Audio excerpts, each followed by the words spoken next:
Dears, how are you all? എല്ലാവർക്കും സുഖാണെന്ന് വിചാരിക്കുന്നു. അപ്പൊ നമ്മൾ പഠിക്കുന്ന ചാപ്റ്റർ ഏതാണ്? മണി മാത്സ് അല്ലെ. കഴിഞ്ഞ ക്ലാസ്സിൽ നമ്മൾ എന്തൊക്കെയാ പഠിച്ചത്? ഒന്ന് റീകളക്ട് ചെയ്ത് നോക്കിക്കേ.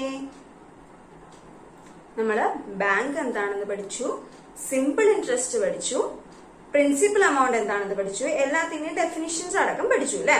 ഫ്ലാഷ് കാർഡില് ഡെഫിനിഷൻസ് ഒക്കെ കണ്ടു. അപ്പൊ നമുക്ക് ബാങ്ക് എന്താണെന്നും ബാങ്കിങ് എന്താണെന്നും മനസ്സിലായി.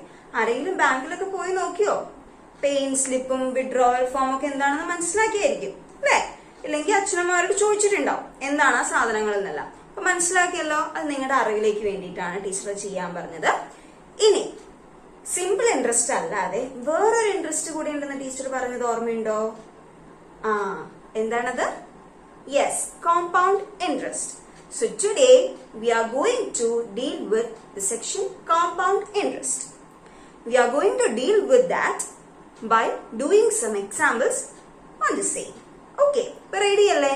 അപ്പൊ കോമ്പൗണ്ട് ഇൻട്രസ്റ്റിനെ പറ്റി പഠിക്കാൻ പോകുന്നത് കുറച്ച് എക്സാമ്പിൾസിൽ കൂടെ അല്ലെങ്കിൽ ചോദ്യങ്ങളിൽ കൂടെയാണ് നമ്മൾ അതിന് പഠിക്കാൻ പോകുന്നത്. അപ്പൊ ചോദ്യങ്ങൾ വേണ്ടേ? നമുക്ക് ചോദ്യങ്ങൾ കണ്ടാലോ? Yes, let's watch into the activity card.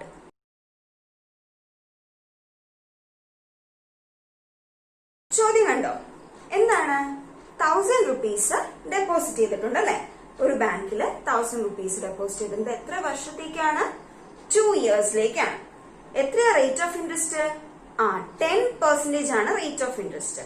നമ്മളോട് കാണാൻ പറഞ്ഞിരിക്കുന്നത് 2 yearsലേക്ക് what is the total interest, അതാണ് നമ്മൾക്ക് കാണാൻ പറഞ്ഞിരിക്കുന്നത്. നമ്മൾ പഠിച്ച ഏതെങ്കിലും ഒരു ഫോർമുലയായിട്ട് ബന്ധമുണ്ടോ എന്ന് നോക്കിക്കേ. സിമ്പിൾ ഇൻട്രസ്റ്റിന്റെ ഫോർമുലയായിട്ട് ബന്ധമുണ്ട് അല്ലെ. അപ്പൊ സിമ്പിൾ ഇൻട്രസ്റ്റിന്റെ ഫോർമുല എന്താണ്? ഒന്ന് ബുക്കൊന്ന് മറിച്ചു നോക്കിക്കേ. കഴിഞ്ഞ ക്ലാസ്സിൽ നമ്മൾ പഠിച്ചതാണ്. Yes, it is P into N into R അല്ലെങ്കിൽ P into R into N by 100. P എന്താണ്? What is P? It is the principal amount. അതായത് നമ്മൾ എത്ര രൂപയാണോ ഇൻവെസ്റ്റ് ചെയ്യുന്നത് ആ എമൗണ്ട്, ആദ്യത്തെ തുകയാണ് നമ്മൾ P എന്ന് പറയുന്നത്. N is the number of years and R is the rate of interest. Very good. നമുക്ക് ചോദ്യം ഒന്നതിനകത്ത് ചെറുതാക്കി എഴുതാം. നമുക്ക് കയ്യിലിരിക്കുന്നത് 1000 rupees ആണ് അല്ലെ. 10,000 അല്ല, 1000 rupees ആണ് നമ്മൾ ഡെപ്പോസിറ്റ് ചെയ്തത് at 10% interest for 2 years. അപ്പൊ 2 years കഴിഞ്ഞിട്ടുള്ള കഥയാണ് നമുക്ക് വേണ്ടത്. എത്ര കിട്ടും എന്നാണ് നമുക്ക് അറിയേണ്ടത്. അപ്പൊ സിമ്പിൾ ഇൻട്രസ്റ്റ്, എത്ര ഇൻട്രസ്റ്റ് എന്നാട്ടോ ചോദ്യം. സിമ്പിൾ ഇൻട്രസ്റ്റ് എന്താണ്? PNR by 100. PVR എന്ന് പഠിക്കാം, ഓർമ്മയുണ്ടോ? PVR എന്താണ്? ലുലൂല് അല്ലെ. അപ്പൊ PVRനെ ഓർത്ത് നോക്കിയാൽ മതി. PNR മറന്നുപോയില്ല. P എന്താണ്? 1000, N is 2 and R is 10 divided by 100. ചെയ്ത് നോക്കിക്കോ. സീറോസ് എല്ലാം നമുക്ക് വെട്ടിക്കളയാം അല്ലെ. സീറോസ് ഒക്കെ വെട്ടി ബാക്കി എന്തുണ്ട്? 10 into 2 into 10, that is 200 rupees. ഇതെന്താണ് ശരിക്കും? സിമ്പിൾ ഇൻട്രസ്റ്റ് ആണ് അല്ലെ. അപ്പോ ഡെപ്പോസിറ്റ് ചെയ്തു 1000 രൂപ നമ്മൾ ഡെപ്പോസിറ്റ് ചെയ്തു. 10% 2 വർഷത്തേക്ക് 200 രൂപ ഇൻട്രസ്റ്റ് ആണ് കിട്ടിയത്. ഇപ്പൊ 2 വർഷം കഴിയുമ്പോൾ ആളുടെ കയ്യിൽ എത്ര രൂപ കിട്ടും? ആള് വിഡ്രോ ചെയ്യുവാണെങ്കിൽ എത്ര രൂപ കിട്ടും? 200 രൂപ കിട്ടത്തുള്ളോ? അല്ല, 1000 ഈ 200 രൂപ കൂട്ടണം. സിമ്പിൾ ലോജിക് ആണ് അല്ലെ. അപ്പൊ ഈ ചോദ്യം മനസ്സിലായല്ലോ. ഇതപ്പോ ഓരോ വർഷവും നമ്മുടെ ഇൻട്രസ്റ്റ് അതേ ഇൻട്രസ്റ്റ് തന്നെയാണ് കൂടിക്കൂടി വരുന്നത് അല്ലെ ഈ കേസിൽ. ഇനി വേറൊരു ചോദ്യം നമുക്ക് നോക്കാം.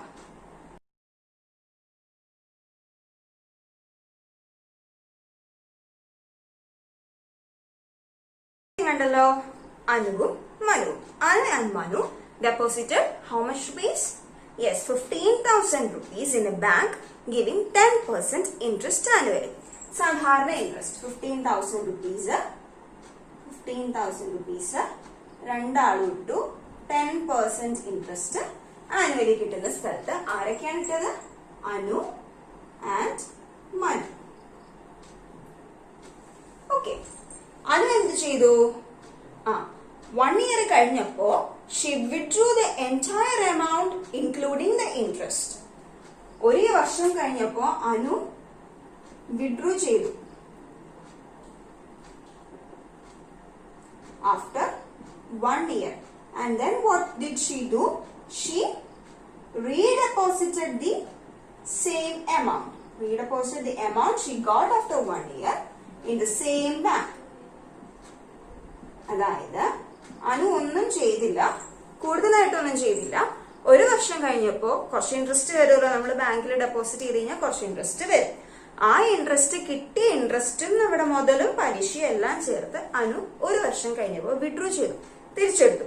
എന്നിട്ട് അതേ ദിവസം തന്നെ അതേ എമൗണ്ട്, തിരിച്ചെടുത്ത എമൗണ്ട് തന്നെ ഒന്നുകൂടി ഡെപ്പോസിറ്റ് ചെയ്തു. ഇതെന്താ എന്താ മനസ്സിലായേ? ആദ്യം അനു ഡെപ്പോസിറ്റ് ചെയ്തത് 15,000 rupees ആണ്. ഒരു വർഷം കഴിയുമ്പോൾ അതുമായിട്ട് കുറച്ച് ഇൻട്രസ്റ്റ് കൂടുമല്ലോ. ഒരു 100 രൂപയാണ് ഇൻട്രസ്റ്റ് വന്നതെന്ന് വിചാരിക്കും. നമുക്ക് ഇൻട്രസ്റ്റ് ഒക്കെ കാൽക്കുലേറ്റ് ചെയ്യണം.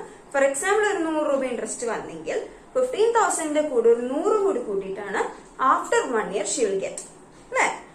അപ്പോ നെക്സ്റ്റ് ഇയറില് ഈ 1 year കഴിഞ്ഞപ്പോൾ ആളത് വിഡ്രോ ചെയ്തു, അല്ലെ? 15,000ഉം ആ 100 രൂപയും കൂടി കൂട്ടിയിട്ടുള്ള കണക്ക് ആള് വിഡ്രോ ചെയ്തു.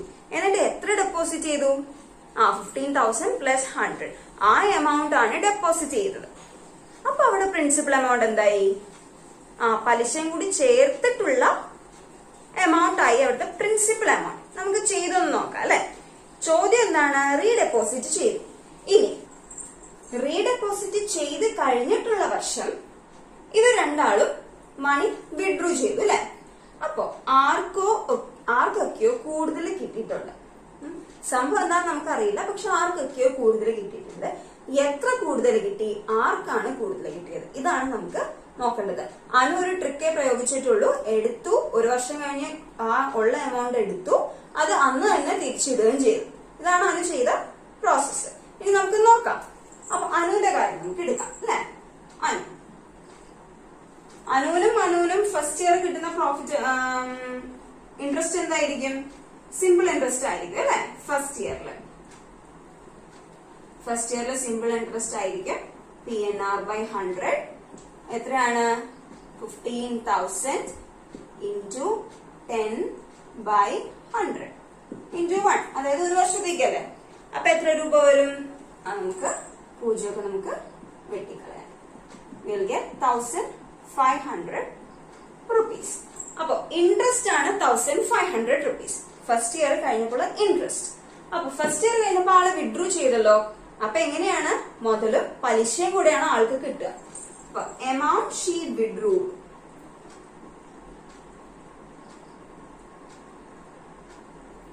എത്രയാണ്? 15,000 പ്ലസ് 1,500 ആണല്ലോ. ഇത്രയും രൂപയാണ് ആള് വിഡ്രൂ ചെയ്തത്. ഇനി റീഡെപ്പോസിറ്റ് ചെയ്ത എമൗണ്ട് എത്രയാണ്? പറഞ്ഞേ.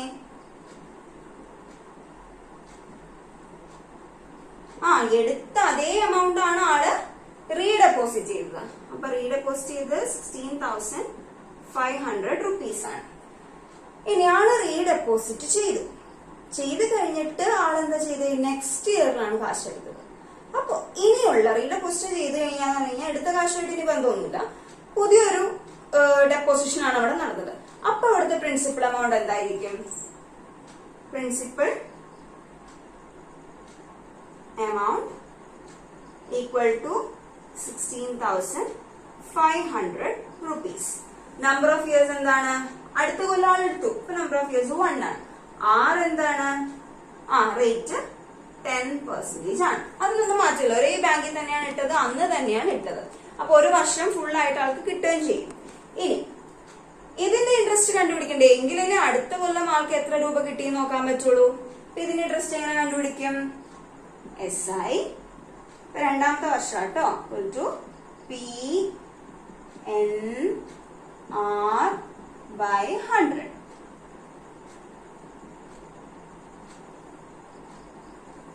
ആണല്ലോ.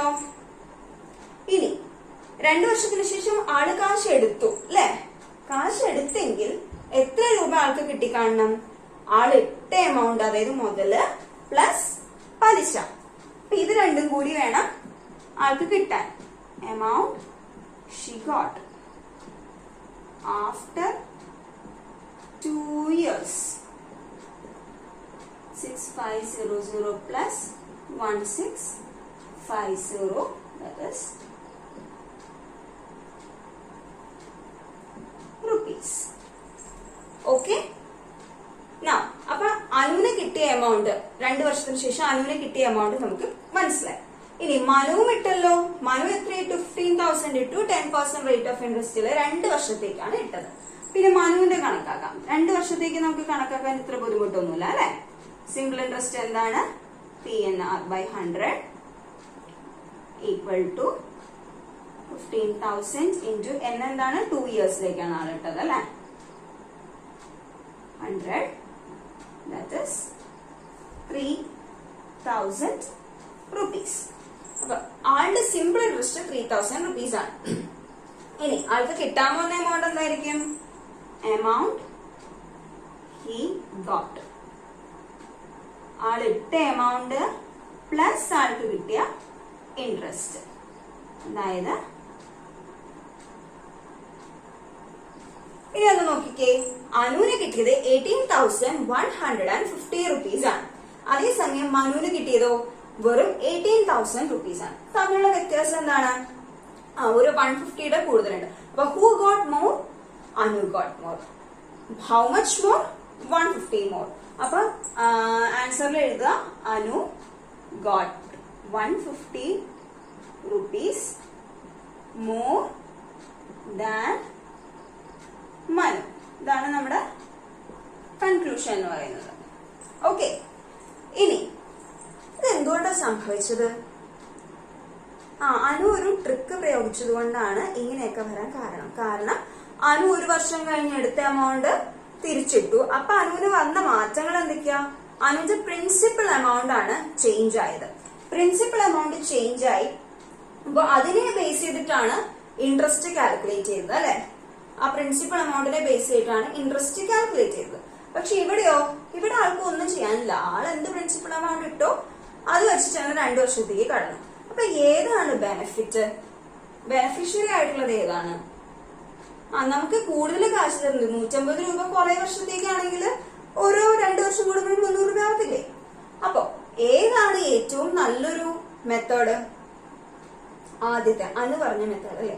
പക്ഷെ നമുക്കിപ്പോ എല്ലാ വർഷവും പോയിട്ട് എടുക്കുക, അന്നത്തെ ദിവസം തിരിച്ചിടുക, എടുക്കുക, അത് പറ്റുമോ? ഇല്ല. അപ്പോ ഇങ്ങനെ ബാങ്ക് തന്നെ ഈ ഒരു സ്കീം ഉണ്ടാക്കിയിട്ടുണ്ട്.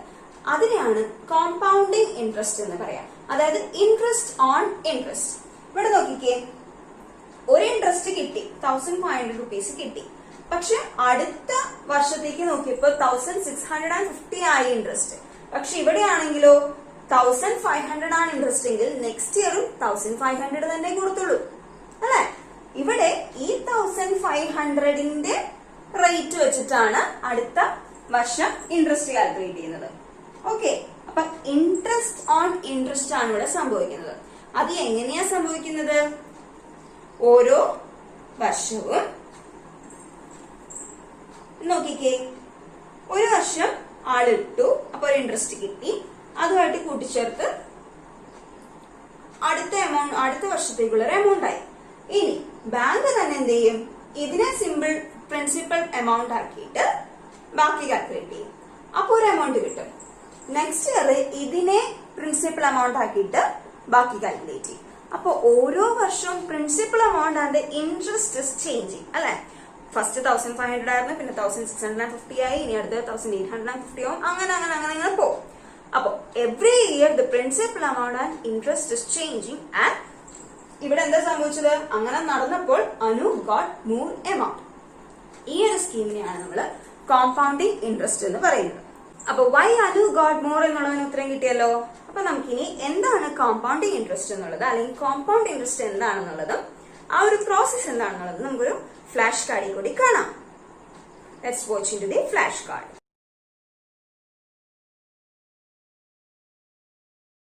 കോമ്പൗണ്ട് ഇൻട്രസ്റ്റ് എന്താണെന്ന് മനസ്സിലായി നമുക്ക് ഈ ചോദ്യം ചെറുപടിയെന്ന് ചെയ്യാൻ പറ്റും. So let's move to the question. Question teacher പറഞ്ഞു തരാം, നിങ്ങൾ എഴുതിയെടുത്തോ. Dileep deposited 5,000 rupees in a bank, 5,000 rupees in a bank, which gives 8% compounded annually. 8% interest compounded annually. How much would he get after 3 years?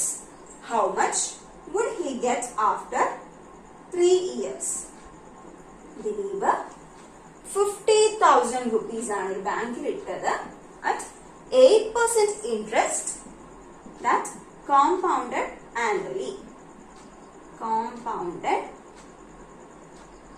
annually. അതായത് വർഷാവർഷം നേരത്തെ അനു ഇട്ടതുപോലെ അനുവിന്റെ principle മാറിയതുപോലെ ദിലീപിന്റെ principal amount മാറാൻ പോവാണ്.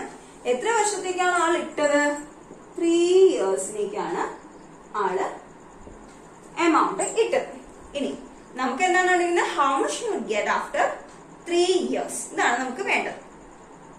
ഇനി എങ്ങനെ ചെയ്യാൻ പറ്റും? ഓരോ വർഷവും നമ്മൾ കാൽക്കുലേറ്റ് ചെയ്യണം അല്ലെ? അത് അനുവിന്റെ പ്രോബ്ലത്തിൽ നിന്ന് നമുക്ക് മനസ്സിലായി. ഓരോ വർഷവും we have to calculate the interest and the principal amount and the next year's principal amount, the interest likewise. പിന്നെ നമുക്ക് ആദ്യത്തെ വർഷത്തിൽ നിന്ന് തുടങ്ങാലോ. 3 വർഷത്തെ പ്രൊസീജിയർ ചെയ്യണം. Let's start with first year.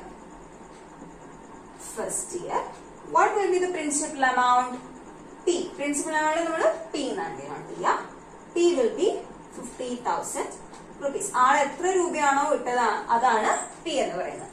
Now R will be 8% and N will be 1. ഓരോ വർഷത്തേക്കാണ് നമ്മൾ കാൽക്കുലേറ്റ് ചെയ്യാൻ പോകുന്നത് അല്ലെ? സോ ഇനി ഇൻട്രസ്റ്റ് എങ്ങനെ കാൽക്കുലേറ്റ് ചെയ്യും? ഇൻട്രസ്റ്റ് നമ്മൾ സിമ്പിൾ ഇൻട്രസ്റ്റ് ചെയ്യണ പോലെ into 8/100. 4,000 rupees. അപ്പൊ ഫസ്റ്റ് ഇയറിലുള്ള ഇൻട്രസ്റ്റ് ആണ് 4,000 rupees. ഇനി സെക്കൻഡ് ഇയർ P എന്തായിരിക്കും? 50,000 തന്നെയാണോ? അല്ല അല്ലെ? Very good. 50,000 കൂടെ നമുക്ക് 4,000 കൂടി ആഡ് ചെയ്യണം. 54,000 rupees. R will be 8% and N will be 1. Correct ആണല്ലോ? ഇനി ഇൻട്രസ്റ്റ് ഒന്ന് കണ്ടുപിടിച്ചേ. I equal to 54,000 into 8/100. Okay? We will get 4,320 rupees. കണ്ടോ? ഇൻട്രസ്റ്റ് മാറുന്നത് കണ്ടോ? ഇൻട്രസ്റ്റ് കൂടി കൂടി വരുന്നത് കണ്ടോ? അപ്പൊ ഏതാ ലാഭം? ഡെപ്പോസിറ്റ് ചെയ്യുകയാണെങ്കിൽ കോമ്പൗണ്ടിങ് ആണല്ലേ ലാഭം. പക്ഷെ എടുക്കുകയാണെങ്കിലോ, ലോൺ എടുക്കുകയാണെങ്കിലോ അവിടെയും ഇങ്ങനെ തന്നെയല്ലേ കൂടി വരിക. അപ്പൊ നമ്മൾ ഇത്രയും കൂടുന്ന പലിശ നമ്മൾ അടക്കേണ്ടി വരും അല്ലെ? അപ്പൊ ലോൺ എടുക്കുകയാണെങ്കിൽ ഇൻട്രസ്റ്റ് കോമ്പൗണ്ട് ചെയ്ത് ഇൻട്രസ്റ്റ് കിട്ടുന്നതും ബുദ്ധിമുട്ടാണ്. പക്ഷെ ഡെപ്പോസിറ്റ് ചെയ്യണമെങ്കിൽ നമുക്കാണ് ലാഭം അല്ലെ? ഇനി അപ്പൊ സെക്കൻഡ് ഇയറിലേക്കുള്ളത് കിട്ടി. ഇനി നമുക്ക് തേർഡ് ഇയറിൽ നോക്കാം. P എന്ത് വരും? ഈ പിയുടെ കൂടെ ഈ ഇൻട്രസ്റ്റ് കൂടി ആഡ് ചെയ്യണം അല്ലെ? പ്ലസ് 4,320 അല്ലെ? അപ്പൊ 58,320 rupees എന്ന് വന്നു. ആറ് എന്ത് വരും? ഇത് ടീച്ചർ എല്ലാത്തിലും ആറും എന്നും എഴുതുന്നത് നിങ്ങൾക്ക് ഇപ്പൊ കൺഫ്യൂഷൻ വരാതിരിക്കാനാണ്. ഇത് കഴിഞ്ഞ് കൂടുതൽ പ്രോബ്ലം ചെയ്യുമ്പോൾ ടീച്ചർ ഇത് എഴുതത്തില്ല കേട്ടോ. I എന്തായിരിക്കും? 58,320 into 8/100. ഒന്ന് കാൽക്കുലേറ്റ് ചെയ്ത് നോക്കിക്കേ. 4,665.50 rupees. Okay? 0.60 rupees കേട്ടോ. ഇനി അപ്പോ 3 വർഷത്തേക്കുള്ള ഇൻട്രസ്റ്റും കിട്ടി. ഇദ്ദേഹം 3 വർഷത്തിന് ശേഷമാണ് ഇത് എടുക്കാൻ പോകുന്നത്. എടുക്കാൻ പോകുമ്പോൾ ആൾക്ക് എന്ത് കിട്ടണം? ഈ ഇൻട്രസ്റ്റും കിട്ടണം, ഇവിടെ വന്ന പ്രിൻസിപ്പൽ എമൗണ്ടും കിട്ടണം. അപ്പൊ ആഫ്റ്റർ 3 years he got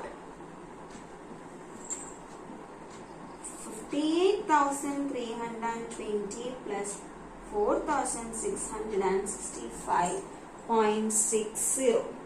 എത്ര രൂപ കിട്ടും? 62,985.60. That is 62,986 rupees.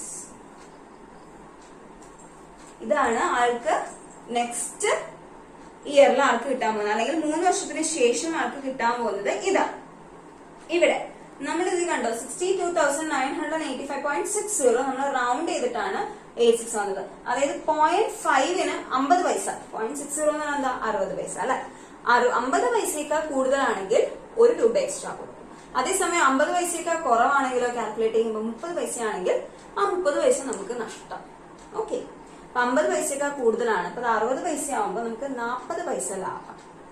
പൈസ കണക്ക് നിങ്ങൾക്ക് ഇതായിട്ട് തോന്നും, പക്ഷെ കുറെ പൈസകൾ കൂടുമ്പോഴാണ്, എത്ര പൈസകൾ കൂടുമ്പോഴാണ് 1 രൂപ ആവുന്നത്?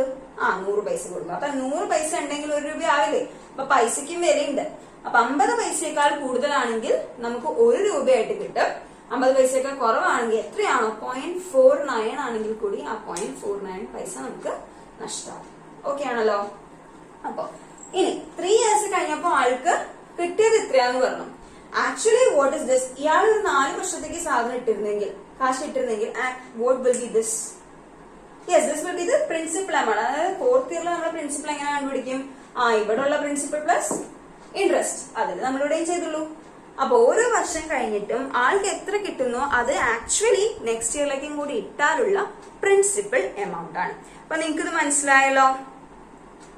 ഓക്കെ, ഇനി അപ്പൊ കോമ്പൗണ്ട് ഇൻട്രസ്റ്റ് എന്ന് പറഞ്ഞാൽ എന്താണ്? Interest on interest. അതായത് ഓരോ വർഷവും കൂടുന്തോറും പ്രിൻസിപ്പൽ എമൗണ്ട് മാറുന്നു, അതിനനുസരിച്ച് ഇൻട്രസ്റ്റ് മാറുന്നു. നമുക്ക് കാശ് ഇടുകയാണെങ്കിൽ, ഡെപ്പോസിറ്റ് ചെയ്യുകയാണെങ്കിൽ നമുക്ക് ലാഭം, ലോൺ എടുക്കുകയാണെങ്കിൽ നമുക്ക് നഷ്ടം. പിന്നെ കോമ്പൗണ്ട് ഇൻട്രസ്റ്റ് കാൽക്കുലേറ്റ് ചെയ്യാനായിട്ട് നമുക്ക് first year, second year, third year എന്നൊക്കെ പറഞ്ഞ് എഴുതി വെച്ചാൽ നമുക്ക് കുറച്ചുകൂടെ എളുപ്പം ഉണ്ടാവും കാൽക്കുലേറ്റ് ചെയ്യാൻ. ഇതാണ് കോമ്പൗണ്ട് ഇൻട്രസ്റ്റ് കാൽക്കുലേറ്റ് ചെയ്യാനുള്ള മെത്തേഡ് എന്ന് പറയുന്നത്.